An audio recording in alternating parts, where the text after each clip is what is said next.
Merci d'être là. Merci d'écouter nos prédications. Peut-être que c'est par hasard que tu es tombé ici, sur notre page YouTube ou sur notre site d'Internet. Peut-être que c'est d'une façon fréquente que tu viens. On t'encourage, si c'est une façon fréquente, d'utiliser ces messages, ces prédications en ligne comme un encouragement, une édification pour ton âme. Mais on continue de t'encourager toutefois à fréquenter une église locale, si ce n'est pas ton cas.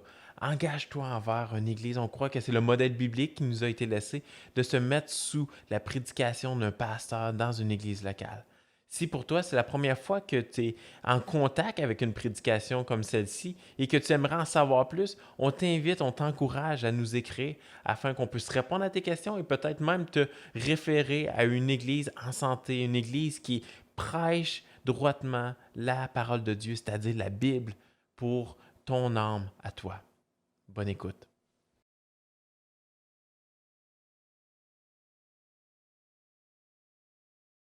Alors bonjour à chacun d'entre vous, encore moi qui a le privilège d'apporter la parole de Dieu aujourd'hui. Et on poursuit dans notre série sur les juges. On est maintenant rendu au chapitre 12 et on termine l'histoire avec Jephthé. L'histoire qu'on a débutée la semaine dernière alors qu'on exposait, qu'on recherchait les Écritures, recherchait à comprendre le sens des Écritures et comment appliquer ce passage à nous pour aujourd'hui. Et donc, comme je l'ai mentionné, on s'en va dans Juge 12 aujourd'hui. Et avant d'aller plus loin, allons dans la prière. Père du ciel, quel privilège d'avoir ta parole aujourd'hui. Quel privilège de pouvoir la lire, de pouvoir te connaître mieux au travers d'elle. Seigneur, on sait à quel point que ta parole fait un œuvre dans le cœur des gens. Elle nous transforme, nous, elle nous emmène à la maturité, elle nous amène à être de plus en plus semblables à ton Fils Jésus. Et Seigneur, pour ceux qui ne te connaissent pas, elle fait une œuvre de transformation dans leur cœur. Et on te prie, Seigneur, que aujourd'hui ta parole puisse être vivante pour nous. Parle-nous au travers de ta parole. Dans ton nom qu'on te prie. Amen. Alors, je vous rappelle le thème du livre des juges. On le voit à différents endroits tout au long du livre des juges. Le thème que l'auteur mentionne lui-même. Il dit en ce temps-là, il n'y avait point de roi en Israël. Chacun faisait ce qui lui semblait bon. Chacun faisait ce qui lui semblait bon. Et donc c'est là que Dieu, l'Éternel, a décidé d'envoyer des sauveurs, des libérateurs humains parfaits pour venir sauver le peuple de l'oppression. Vous savez, le livre des juges, même si parfois on pense que l'Ancien Testament ne s'applique plus à nous aujourd'hui, qu'il est en quelque sorte désuet, détrompez-vous. L'Ancien Testament nous parle encore aujourd'hui. Pourquoi? Parce qu'il pointe vers Jésus-Christ. Toutes les paroles des Écritures nous pointent vers Jésus. C'est le Jésus lui-même qu'il dit lorsqu'il mentionne dans le Nouveau Testament, qui mentionne que toute Écriture parle de lui. Et le livre des juges est pertinent pour nous, pour notre époque.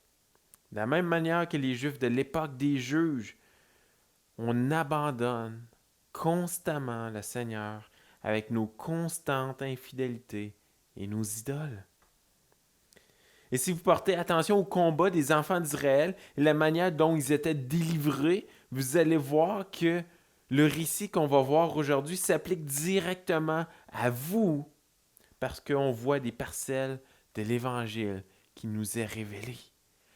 L'Évangile qui nous a été pleinement révélé maintenant dans le Nouveau Testament, qui nous a été pleinement révélé en Jésus-Christ. On voit des parcelles de cet Évangile-là qui avait été annoncé d'avance et qui nous parle encore aujourd'hui, qui vient encore nous transformer, nous, aujourd'hui. Donc, un résumé des derniers textes qu'on a pu voir. On comprend que le peuple, à la racine de leurs problèmes, se trouve l'idolâtrie. On le répète dimanche après dimanche dans cette série des juges parce que c'est important de comprendre la racine du problème. C'est l'idolâtrie dans le cœur humain. Depuis Aaron avec le veau d'or au bas du mont Sinaï, le peuple se tourne sans cesse vers des idoles. Il se tourne vers le péché au lieu de se tourner vers l'Éternel. Et tout ce que le peuple vit depuis des centaines d'années au travers du livre des juges est la conséquence de leur désobéissance, alors qu'ils n'ont pas éliminé, comme que l'Éternel l'avait demandé, les peuples ennemis. Mais plutôt, ils se sont liés avec eux, sont devenus de plus en plus aveugles avec le temps, et ils se sont mis à endosser et à adorer leur Dieu. Quasiment à chaque juge dans le livre des juges, on peut lire que les enfants d'Israël firent ce qui déplaît à l'Éternel. À chaque fois qu'un juge meurt, le peuple retombe quasiment à chaque fois à faire ce qui déplaît à l'Éternel. Ils abandonnent à l'Éternel. Et c'est un cycle continu, un cycle continuel. Donc, tournez avec moi dans votre Bible, chapitre 12 du livre des Juges, et nous allons faire la lecture des 3 premiers versets. Cette section que j'ai nommée « Être chrétien n'est pas que d'en porter le nom ». Être chrétien n'est pas que d'en porter le nom. Les 3 premiers versets. Les hommes d'Éphraïm se rassemblèrent, partirent pour le nord et dirent à Jephthé, « Pourquoi es-tu allé combattre les fils d'Ammon sans nous avoir appelés à marcher avec toi? Nous voulons incendier ta maison et te brûler avec elle. » Jephthé leur répondit, « Nous avons eu de grandes contestations, moi et mon peuple, avec les fils d'Ammon. Et quand je vous ai appelés, vous ne m'avez pas délivré de leurs mains. Voyant que tu ne venais pas à mon secours, j'ai exposé ma vie et j'ai marché contre les fils d'Ammon. L'Éternel les a livrés entre mes mains. Pourquoi donc aujourd'hui montez-vous contre moi pour me faire la guerre? » La semaine dernière, nous avons regardé les textes des Écritures qui nous racontent l'histoire du libérateur du peuple, Jephthé. Jephthé qui avait été rejeté par sa famille parce qu'il provenait d'une mère prostituée. Ils avaient le même père. Il avait le même père que ses frères, mais pas la même mère. Et donc, ils l'ont rejeté pour pouvoir avoir un héritage encore plus grand parce que Jephthé était le plus vieux de la famille. Il allait avoir une double part de l'héritage. Et donc, ils l'ont rejeté. Et finalement, ses frères reviennent pour qu'il soit celui qui va les délivrer du peuple qui oppresse le peuple d'Israël, c'est-à-dire les Ammonites. Encore une fois, on a vu comment que Dieu a utilisé Jephthé, homme imparfait, bien sûr, qui n'avait pas un haut rang social pour délivrer le peuple. Et Dieu vient le chercher. Il l'utilise pour être un libérateur. Un libérateur qui allait sauver le peuple et qui allait pointer vers le Messie attendu, qui allait pointer vers Jésus-Christ, le vrai sauveur de nos âmes. Vous savez, on vient de lire les 3 premiers versets alors que l'histoire de Jephthé se poursuit. Et il y a une tribu d'Israël, les Éphraïmites, qui sont là, qui sont mécontents parce qu'ils n'ont pas participé à la bataille contre les Ammonites. La bataille que Jephthé venait de gagner. Ils font exactement ce qu'ils ont fait. La même tribu fait exactement ce qu'ils ont fait alors que Gédéon était juge au chapitre 8, le verset 1. La différence ici, c'est que la tribu s'est endurcie. Le peuple d'Éphraïm s'est endurci, la tribu plutôt d'Éphraïm s'est endurcie. Et au lieu de faire comme avec Gédéon, où ils ont eu une violente querelle, mais qui ont fini par accepter. Mais ici, ils font une déclaration de guerre à Jephthé. Ils font une déclaration de guerre contre leur propre peuple, contre le peuple d'Israël. C'est rendu grave. Et pourtant, Jephthé leur rappelle qu'ils avaient été appelés pour se joindre au combat et qu'ils n'ont tout simplement pas donné suite et que Jephthé et le peuple ont dû se livrer au combat seuls contre les Ammonites. savez, Éphraïm était éloigné géographiquement de la tribu de Galaad, qui était la tribu de Jephthé, mais ils étaient réalistement près d'eux, assez pour être en mesure de se joindre au combat. Et vous savez, il est difficile de connaître la cause exacte qui a fait en sorte que la tribu d'Éphraïm ne s'est pas joint au combat, malgré la demande. Mais une chose est certaine, c'est que le problème résidait à la racine de leur cœur. Le problème résidait à la racine de leur cœur. Il résidait dans le péché. Clairement, on voit que cette tribu n'était pas dirigée par une affection à l'Éternel ou le fait de vouloir honorer l'alliance conclue avec l'Éternel, mais plutôt dans un désir d'être mis de l'avant, d'avoir de la valeur, d'avoir été victorieux sur le champ de bataille. C'est pas parce que cette tribu portait le nom d'Israël qu'ils avaient une foi dans le Messie promis. Ce n'est pas parce que cette tribu portait le nom d'Israël qu'ils avaient une foi dans le Messie promis. Ce peuple, en fait, par leurs actions, démontrait justement qu'ils étaient exactement comme le peuple ennemi. Il n'y avait aucune différence. Ils ont répondu exactement comme les Ammonites qui ont déclaré la guerre à Jephthé et le peuple en désirant tuer Jephthé en mettant le feu à sa maison. La tribu d'Éphraïm ont répondu de la même manière que les peuples ennemis. Vous savez, c'est pas parce que, je le répète, c'est pas parce que cette tribu portait l'étendard du nom d'Israël qu'ils avaient une foi dans le Messie promis. C'est pas parce que vous portez le nom de chrétien que votre foi est réellement authentique. C'est pas parce que moi je me dis je suis un chrétien que j'ai réellement une foi authentique. Ce que je veux dire par là, c'est que d'être chrétien, ce n'est pas que de porter un nom, mais c'est de porter un cœur nouveau, un cœur transformé par l'Évangile. Cette tribu d'Israël n'était pas nécessairement sauvée de la condamnation finale parce qu'ils appartenaient au peuple d'Israël. Paul lui-même, dans le Nouveau Testament, Paul qui avait un arrière-plan juif, il éprouve de la tristesse, une profonde tristesse, alors qu'il dit dans Romains 9, les versets 2 à 3, il dit « J'éprouve une grande tristesse et j'ai dans le cœur un chagrin continuel, car je voudrais moi-même être anathème et séparé de Christ pour mes frères, mes parents, selon la chair. »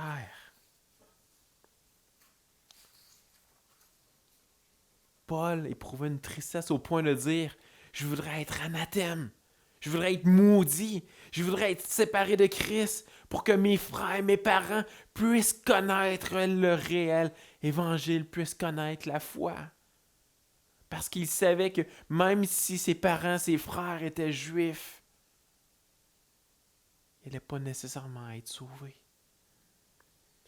La Bible est claire, on reconnaît un arbre à ses fruits, c'est-à-dire on reconnaît un enfant de Dieu par sa persévérance dans la voie de la repentance et de la foi envers son Sauveur Jésus-Christ.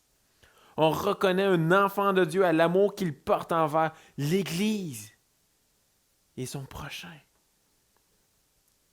Ici, je crois que on devrait prendre au sérieux ce que l'histoire des Éphraïmites nous apprend.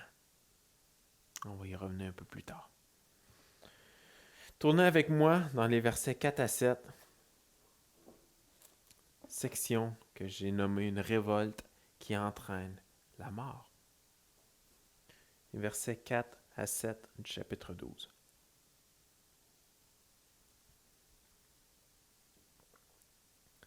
Jephthé rassembla tous les hommes de Galaad et livra bataille à Éphraïm. Les hommes de Galaad battirent Éphraïm parce que les Éphraïmites disaient « Vous êtes des fugitifs ou des traîtres. » D'Éphraïm. Galaad est au milieu d'Éphraïm, au milieu de Manassé. Galaad s'empara des gués du Jourdain du côté d'Éphraïm Et quand l'un des fuyards d'Éphraïm disait « Laissez-moi passer », les hommes de Galaad lui demandaient « Es-tu Éphraïmite » Il répondait « Non ». Il lui disait alors « Eh bien, dis Chiboleth ». Il disait Cibolette, car il ne pouvait pas bien prononcer. Sur quoi les hommes de Galaad le saisissaient et l'égorgeaient près des gués du Jourdain. Il périt en ce temps-là 42 000 hommes d'Éphraïm. Jephthé fut juge en Israël pendant 6 ans. Puis Jephthé, le Galaadite, mourut et fut enterré dans l'une des villes de Galaad. L'histoire de Jephthé se termine ici dans le livre des Juges après avoir été juge en Israël pendant 6 ans, en combattant les ennemis étrangers et également les ennemis locaux. Après les menaces du peuple d'Éphraïm, de la tribu d'Éphraïm, une guerre éclate parmi le peuple d'Israël alors que Jephthé livre une bataille contre cette tribu qui s'est révoltée. Au travers de cette guerre civile, Éphraïm est en train de subir un jugement pour leur révolte en faisant face à une défaite au travers de la mort. Ils ont eu une rébellion qui a entraîné la condamnation, qui a entraîné la mort. Plusieurs de ceux qui avaient commencé la guerre de la tribu d'Éphraïm ont tenté de fuir loin, mais lorsqu'ils ont été rattrapés par les hommes de Jephthé, ils devaient passer un test. Vous savez, ça fait environ 300 ans que les tribus sont séparées les unes des autres et donc, naturellement, il y a des variations de prononciation qui s'installent d'une tribu à l'autre. Un peu comme moi qui prononce mes mots différemment que d'autres qui proviennent de cette île, par exemple, ou de nos amis de l'Europe. Le test est donc de prononcer le mot « chibolette », un terme qui n'avait aucune signification réellement pour le contexte du texte, mais que c'était pour entendre la prononciation, afin de savoir s'ils étaient de la tribu d'Éphraïm, cette tribu qui s'était rebellée, qui s'était révoltée, parce qu'ils prononçaient le mot d'une différente manière. Ils prononçaient « cibolette » au lieu de « chibolette ». Tous ceux qui ne réussissaient pas ce test mouraient sous la lame de l'épée.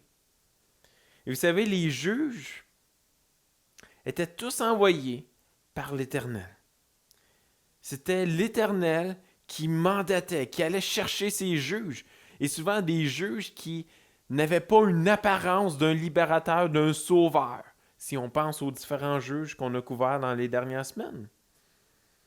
Mais ces juges étaient tous envoyés par l'Éternel afin de donner une direction au peuple qui s'était égaré de ses voies. À quelques reprises, on voit, tel qu'avec Gédéon et maintenant Jephthé, que ces libérateurs ont également eu un rôle de juge alors qu'ils déclaraient un verdict de jugement sur un groupe. Et donc, parfois, on les voit dans leur rôle de sauveur, de libérateur, et parfois, on les voit dans leur rôle de juge. Et c'est exactement ce pourquoi Jephthé ne laisse pas de chance à cette tribu. Il était un envoyé de l'Éternel, il pratiquait un jugement sur cette tribu qui s'était rebellée. Cette tribu qui portait le nom d'Israël, mais qui n'avait pas démontré qu'il faisait partie du peuple de Dieu. Hébreux 11, les versets 32 à 34 nous parlent de ces juges. L'auteur cite ces juges et il dit « Et que dirais-je encore? Car le temps me manquerait pour parler de Gédéon, de Barak, de Samson, de Jephthé, de David, de Samuel et des prophètes, qui par la foi vainquirent des royaumes, exercèrent la justice, obtinrent des promesses, fermèrent la gueule des lions, éteignirent la puissance du feu, échappèrent aux tranchants de l'épée, guérirent de leurs maladies, furent vaillants à la guerre, mirent en fuite des armées étrangères. » Et il continue par la suite. Jephthé fait partie de ces héros de la foi. Ces héros qui ont été utilisés par Dieu. Et si Jephthé, si Gédéon font une apparition dans cette liste, c'est qu'à quelque part, ils étaient déclarés comme étant justes. Leurs actions étaient déclarées comme étant justes, favorables à l'Éternel. Et donc, cette condamnation ou ce jugement que Jephthé a pratiqué sur le peuple rebelle était un jugement permis par Dieu. Un jugement contre la rébellion. Et par la suite, on a les versets 8 à 15. Et je vais revenir après cette section sur différentes applications du texte. Cette section des versets 8 à 15 que j'ai intitulée « Une ère de paix ».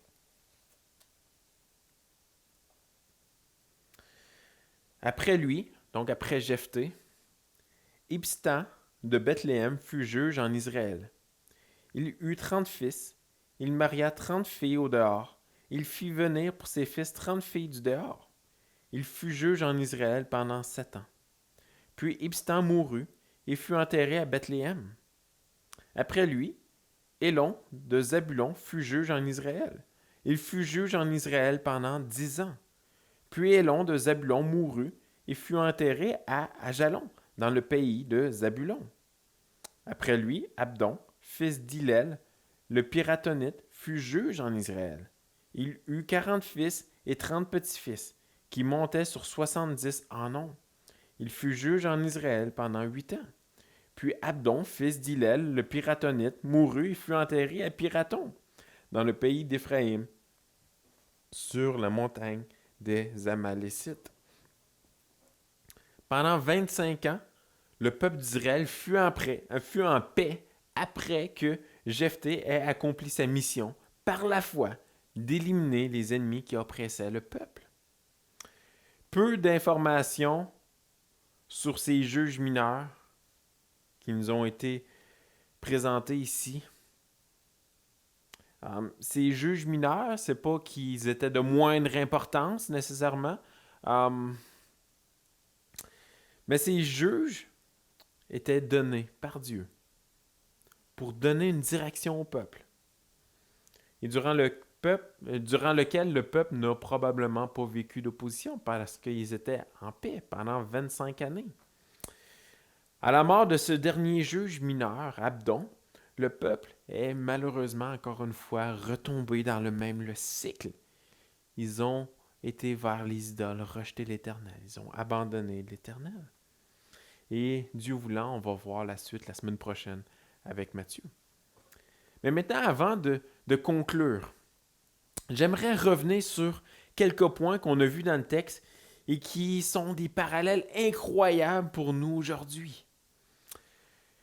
Vous vous rappelez dans cette première section que j'avais donné comme titre « Être chrétien n'est pas que d'emporter le nom ». Dans cette section de versets, on voit Jephthé répondre à la tribu qui se révolte qu'ils avaient pourtant été appelés. Jephthé dit « Quand je vous ai appelés, vous ne m'avez pas délivré de leurs mains » au verset 2. Ils ont refusé volontairement de se joindre à lui. Vous savez, je ne peux pas m'empêcher de nous transporter à Jésus avec un texte comme aujourd'hui. C'est quasiment impossible de ne pas parler de Jésus, de ne pas parler de son œuvre à la croix, de ne pas parler de l'Évangile. Les parallèles sont trop incroyables dans ce texte. Vous savez, la Bible est claire sur le fait que mes brebis entendent ma voix. Je les connais et elles me suivent. C'est Jésus qui dit cela dans Jean 10, 27. Mes brebis entendent ma voix. Je les connais et elles me suivent. Ceux qui appartiennent à Jésus entendent sa voix. Lorsque Jésus les appelle, ils entendent la voix du berger et ils le suivent comme des brebis qui suivent le berger.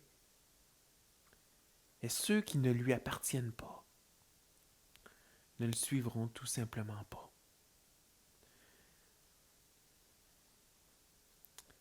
Un peu comme on voit ici avec le peuple d'Éphraïm. Ils ont été appelés. Jephthé leur a donné cette chance de participer. Et Éphraïm ont refusé cet appel. Ils ont refusé de suivre la voie du berger, suivre la voie du libérateur que l'Éternel avait envoyé. Jephthé continue en disant que, au verset 3, « Voyant que tu ne venais pas à mon secours, j'ai exposé ma vie et j'ai marché contre les fils d'Ammon. » Jephthé a exposé sa vie. Il a marché contre l'ennemi. Et l'Éternel lui a donné la victoire. Et Jésus, vers qui ces juges pointent, chacun des juges nous pointe vers Jésus. Et Jésus a fait la même chose.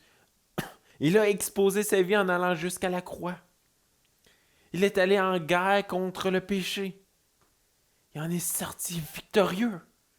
Il a eu la victoire sur le péché, sur la mort.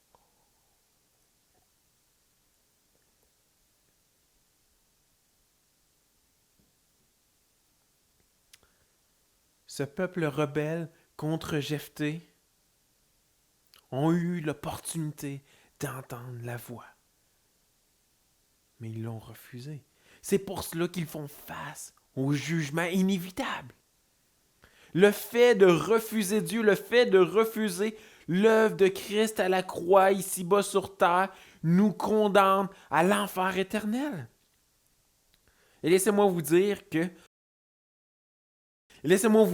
c'est pire que ce jugement que Jephthé a exécuté sur la tribu d'Éphraïm. Le verset 6 ne fait que me résonner en tête alors que je pense à ce que Jésus a dit. Le verset 6 qui nous parle de ce Chiboleth. Et s'il le prononçait mal, il méritait un jugement. Et Jésus a dit dans l'évangile de Matthieu, au chapitre 7, les versets 21 à 23. Il a dit ceci. Ceux qui me disent, Seigneur, Seigneur, n'entreront pas tous dans le royaume des cieux. Mais celui-là seul qui fait la volonté de mon Père qui est dans les cieux. Plusieurs me diront en ce jour-là, Seigneur, Seigneur, n'avons-nous pas prophétisé par ton nom? N'avons-nous pas chassé des démons par ton nom? Et n'avons-nous pas fait beaucoup de miracles par ton nom? Alors je leur dirai ouvertement, je ne vous ai jamais connus. Retirez-vous de moi, vous qui commettez l'iniquité, vous qui commettez le péché. Ceux qui auront fait preuve d'une repentance authentique et placé leur foi en Jésus-Christ seront sauvés de la condamnation éternelle. Mais celui qui aura refusé Christ ici sur terre pourra crier « Seigneur, Seigneur !» Mais il fera face au jugement comme ceux d'Éphraïm. Il va faire face au jugement comme ceux d'Éphraïm. Le jugement est inévitable. Et vous savez, il y a plusieurs qui peut-être vous m'écoutez parler en ce moment et ça vous griche aux oreilles, ça vous irrite lorsqu'on parle de péché, lorsqu'on parle de jugement. Il y a même certains chrétiens que peut-être ça vient irriter.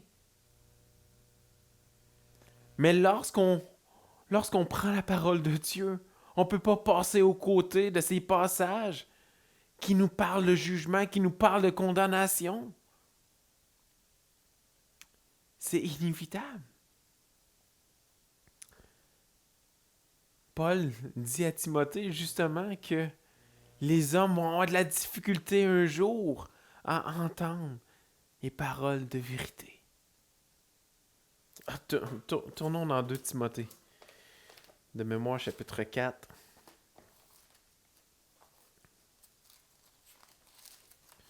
2 Timothée,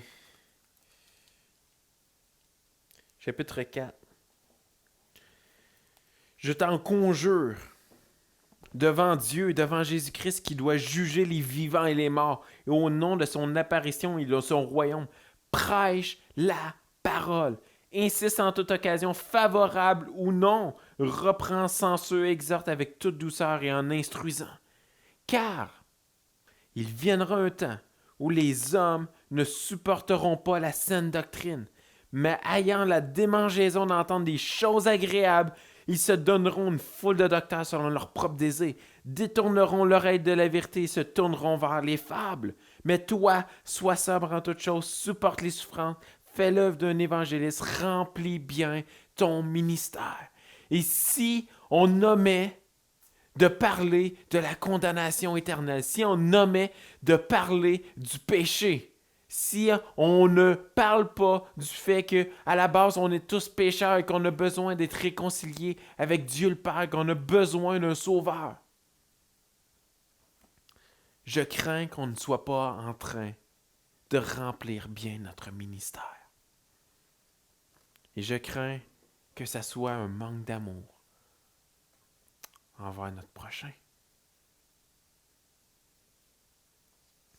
La condamnation éternelle est vraie. Mais l'évangile de Christ est aussi vrai. Les promesses de Jésus-Christ sont aussi vraies que la condamnation est vraie. Celui qui se repent et place sa foi en Jésus-Christ va réellement être sauvé de l'enfer éternel. Le retour dans Juge, chapitre 12, le verset 9. J'ai passé rapidement tantôt sur les juges mineurs, ici les 3 juges mineurs. Mais ici, je voulais amener votre attention sur un petit clin d'œil qu'on voit. Le verset 9 dit de Ebstan, « Il eut 30 fils, il maria 30 filles au dehors, et il fit venir pour ses fils 30 filles du dehors. Il fut juge en Israël pendant 7 ans. » Dans ce verset-là, avec Ibstan, on voit un clin d'œil vers cette ère de paix, cette ère de réconciliation. Alors qu'on a un juge ici qui a décidé de renforcer les liens avec les autres tribus du peuple. Vous vous rappelez, le peuple d'Israël était dispersé en différentes tribus. Ici, ce juge-là est en train de prendre ses 30 fils pour les marier avec 30 filles qui provenaient des autres tribus d'Israël, afin de renforcer les liens, pour que le peuple d'Israël puisse être réconcilié et rapproché de nouveau, vivre une paix ensemble. Et vous savez, je crois ici que on a un clin d'œil. On a un clin d'œil vers cette paix que l'on va un jour avoir. On a déjà un avant-goût ici sur terre avec l'Église locale, alors qu'on est liés ensemble par l'Esprit de Dieu. Nous qui n'avons rien en commun, mis à part le sang de Christ qui a été versé à la croix pour la rédemption de nos péchés et qui nous a liés ensemble. Il nous a réconciliés ensemble. Il a enlevé le mur de l'inimitié. C'est ce qu'on voit dans Éphésiens 2. Enfin, on voit ça dans Éphésiens 1, 2 et 3. On a un clin d'œil ici vers cette réconciliation finale qu'on va avoir. Ah, certainement qu'avec Ibstan ici, ce n'était pas une réconciliation durable. On le voit déjà avec le peuple qui va désobéir après. Mais c'est quand même un clin d'œil qui nous pointe vers le jour où on va être auprès de notre Sauveur pour l'éternité. Et qu'on va vivre dans la paix, séparés du péché, réconciliés à tout jamais avec le Père, réconciliés avec les frères et sœurs. Qu'on va être l'Église ensemble, unis ensemble. Aspirons à ce jour, à cette ère de paix durable. Frères et sœurs, on a un réel Sauveur qui a eu un début humble. Un réel Sauveur qui a eu un début humble en naissant dans un étable à Bethléem. Tout comme Jephthé et Gédéon ont eu un début humble. Gédéon qui était là au début avec le froment dans sa grotte, qui ne voulait pas aller au-devant, qui ne se sentait pas nécessairement à la hauteur. On a Jephthé qui provient d'une mère prostituée, qui a été rejetée par sa famille. Donc c'est Sauveur, petit S, et Jésus-Christ même, ce grand Sauveur, le Sauveur ultime, ils ont tous eu des débuts humbles. On a un Sauveur qui a eu la victoire sur la mort, comme Gédéon et Jephthé ont eu les victoires face à leur ennemi.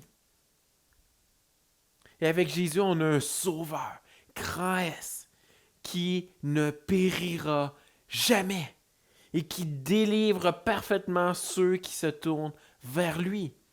Soyez assurés, frères et sœurs, que si vous vous êtes repentis, vous avez placé votre foi en Jésus-Christ, si vous avez entendu la voix du berger et que vous suivez sa voix,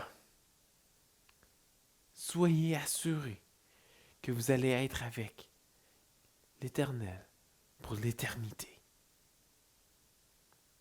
Mes amis, si vous vous dites pas sauvés, prenez au sérieux la parole de Dieu lorsqu'elle dit « Ceux qui me disent Seigneur, Seigneur, n'entreront pas tous dans le royaume des cieux, mais celui seul qui fait la volonté de mon Père qui est dans les cieux. » Il y a juste celui qui fait la volonté du Père. Il y a juste celui qui entend et écoute sa voix qui va pouvoir entrer dans le royaume des cieux. Tournez-vous vers Jésus-Christ avec repentance et foi. Ne restez pas dans la rébellion comme ce peuple d'Éphraïm, comme cette tribu qui a refusé d'écouter la voix de leur libérateur. Lorsqu'on refuse Christ, on refuse de l'écouter. On refuse de le suivre. Tournez-vous vers Jésus-Christ avec foi et repentance. Prions. Père du ciel, merci parce que tu es un Dieu souverain. Parce que tu es le Dieu d'amour. Tu es le Dieu qui nous a appelés à lui. Tu es le Dieu qui a fait cette œuvre dans notre cœur pour nous rendre capables de répondre à ton appel. Père du ciel, on veut te demander que tu puisses nous donner cette assurance du salut. Pour ceux qui sont réellement sauvés et qui écoutent en ce moment, donne-nous cette assurance du salut. Rassure-nous par le fait que tes promesses vont être accomplies. Qu'un jour, on va vivre la vraie paix, la vraie réconciliation alors qu'on va être tous ensemble, séparés du péché, à tes pieds. Et Père du ciel, pour ceux qui écoutent en ce moment, qui entendent ta parole, attire-les à toi. Fais une œuvre dans leur cœur. Ah Seigneur, mes paroles n'ont aucun impact. Mais ta parole à toi a une puissance pour transformer les cœurs. Transforme les cœurs. Dans ton grand nom qu'on te prie. Amen.